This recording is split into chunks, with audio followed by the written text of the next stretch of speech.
Thank you, Dr. Gaurav Shah, for your kind words of introduction.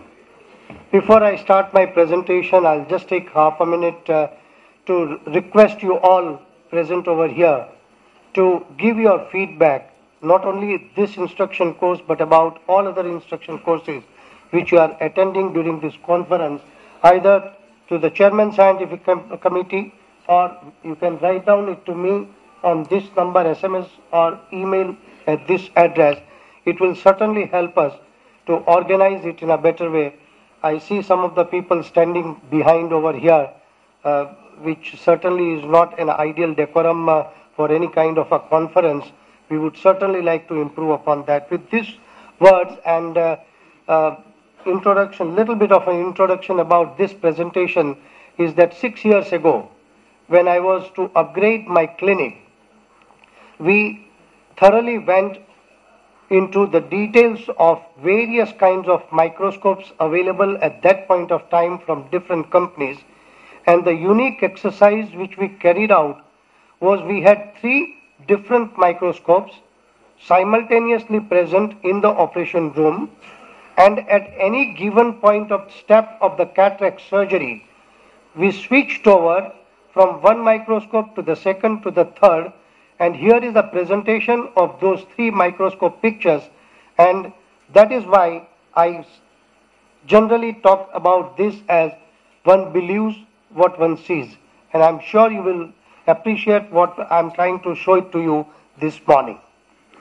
Now, importance of video recording, as everyone knows, the foremost is learning one's own mistakes by seeing after you have performed the surgery. You can do the teaching, presentation in the conferences, but one thing which is very close to my heart is counseling, which Susmita has elaborated quite well. Materials for the website and other things, documentation of your records and other thing is of course known to you. How do we record? As we know, in any conferences where we see where there is a live surgery, you have 2 kinds of recordings. One which is through your microscope, and second which is an external video. And more important, through the microscope is one which has a beam splitter which splits and takes the photos in a tube to the camera. Video grabber card grabs it into the computer system where you can store in a different kind of storage systems, and then you can edit or present it at a later stage. Obviously, the equipment which you need for the recording will be a type of camera, quality of microscope, quality of video grabber card, objective lens, magnification, and so on. Let me elaborate few of them about whatever analysis which we had 6 years ago when we purchased. Most companies come and tell you that our microscope is apochromatic. Please do not go by the words of the company. Try and understand them in detail. Often you will see that it is chromatic aberration correction, but not true apochromatic. A true apochromatic will be one where all the colors are focused at one particular point.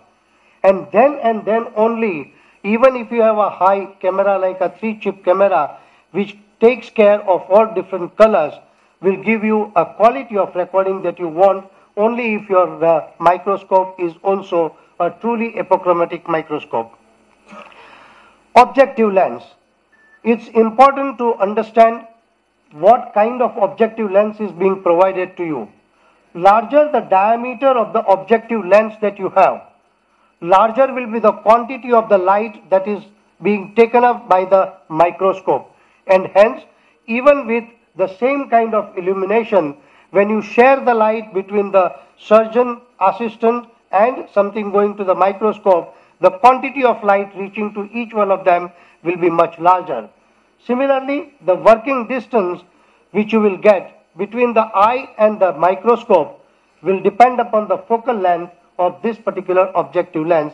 So to suit to your need, especially like in a retina surgery where they need a much longer working distance, you need to understand what kind of objective lens you want to choose. Some of the microscopes have an advances of what we call 4-beam path, where instead of 2-beam, which is the usual thing which you see in the microscopes, you have a 4-beam path, And when you are talking about this 4-beam path, what it means is that these 2 major beams will be for the surgeon, whereas the 2 others are for the assistant, and from there the recording.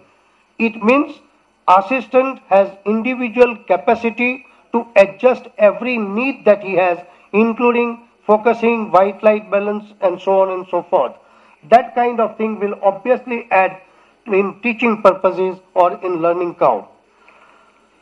Many a times people say that our microscope has 0-degree illumination or true stereocoaxial illumination. Please bear in mind that it's not so simple as what they talk. To have a true stereocoaxial illumination, what you need is that every ocular of the lens of the microscope has to have its separate illumination, and the incident ray should be the same as the emergent ray, or emergent ray should follow the same path as the incident ray. In most microscopes you will find that they do have the separate illumination, but the emergent ray merges between the 2 illuminations and comes out as one. That's not true stereocoaxial. True stereocoaxial, incident and emergent ray will be the same, and then you will have the true stereocoaxiality, which you will see in some of the pictures which I have taken. That microscope will have a knob which allows you to adjust the kind of true stereoaxial that you want. It's just like our foot pedal position 3 taking into the linear phaco mode. Here also it's a linear thing where you can increase the stereocoaxiality and cut down the peripheral light as per your need. That will match with what you want exactly at that given step of time. There is some new invention which has come, which is called AVI tube, which is an important thing in recording as well as in presentation. Many a times in live surgeries we do realize that we keep on telling the surgeon operating that, sir, center your eye. That kind of a thing can be adjusted very well without disturbing the surgeon by using this UVI tube, which is attached at the back of the microscope, which will allow you to have white light balance, which will allow you to have the adjustment of the quantity of light or centration and the focusing, etc. in that particular thing. Now here I come. This is with an ordinary microscope. I do not have any financial interest in all these things, and that is why I am not mentioning which microscope they are. But this is a usual microscope which most of us have. This is the second microscope where you can probably see it little better, but look at that with the stereocoaxial microscope. I am sure you can realize the difference between the 3 pictures. In spite of having a cortical cataract, which normally will reduce the visibility to a large extent, you can exactly make out where my rexis is there at the moment, and then it's easy and the surgeon is much more confident to complete his rexis in this given kind of a situation where you have a cortical cataract which blurs your visibility to a very large extent. Let's come down to something like second picture which you can see over here. It's our common experience that when the eye moves, especially when you are operating under topical anesthesia, moment the patient moves his eye, the visibility goes down. But moment you have something which is a true stereocoaxial microscope and not something which has +2 and -2 degree to give you the coaxiality, the difference occurs. As you can see over here, even if the eye is moving, in spite of having a relatively a small pupil, you still have a good red reflex. I will explain it to you exactly what I mean by 2-degree mirror. As you can see over here in this particular picture, when the eye is well in the center, both -2 and +2 images are coming out, the emergent ray is coming out from the pupillary area. But moment the eye has deviated slightly, one of the mirror will certainly have allowed the light to come out through the pupillary area, but the other mirror of +2, as you can see over here, is not coming out through the pupillary area. And that is why from that oculus you will not have a good red reflex, and that's why it is not true stereocoaxiality, because at that point of time the red reflex is coming only from one eye. I believe that those who are involved in teaching should give best of the instruments and equipment to their fellows. Now look at it. This is our fellow operating on a patient, and he wanted to put the lens in the bag. We switched over to the microscope, and as you can see it now, he is much more confident, and he is sure that he is putting the lens in the capsular bag. That kind of thing which you can have with a high-end microscope. Now, one thing which I would like to warn you as a caution, that when you are using a true stereocoaxial, what is important is that you lose what is called depth of perception. Depth of focus and depth of perception are two different things. I am not sure whether you can see it over here or not, but at this particular point of here there is a PCR which has occurred.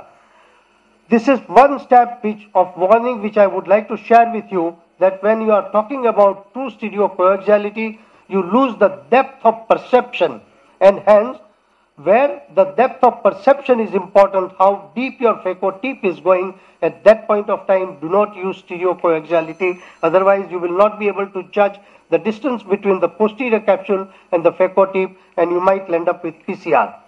Now this is the final video which I would like to share with you. It's an interesting video. As you can see, the surgeon is very careful in removing the last piece of the epinucleus with the iris repositor protecting the tip of the phaco, and to his surprise he finds that probably there is a PCR. We have gone into the stereocoaxiality, and this definitely looks like a PCR. We move the cortex over there and we increase the stereocoaxiality. Can you see the fold over here? He realizes that this fold cannot be the PCR. It has to be the epinucleus fold.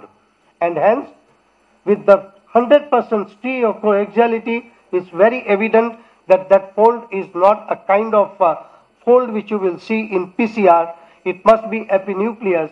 And as he proceeds, you will be able to see during IA that there was no PCR. It was 100%. Now we are proceeding with the IA, and moment I remove that, you will see there is no PCR over here. It's only the fold of the epinucleus which was mimicking like a PCR. That kind of thing you will be able to see with a good microscope. Smartphone advantages I'll skip because a lot of it has been told by Sushmita. I only want to talk one thing over here, that Biju, where is he? This is the second generation talk which I am giving. Biju gave the first generation. Biju, these are the photographs which your father, Dr. N.S.D. Raju, taught me when I first bought my iPhone, and we were in my new clinic, and these are the very first day photographs which we have taken along with him, which I would like to share with you all over here.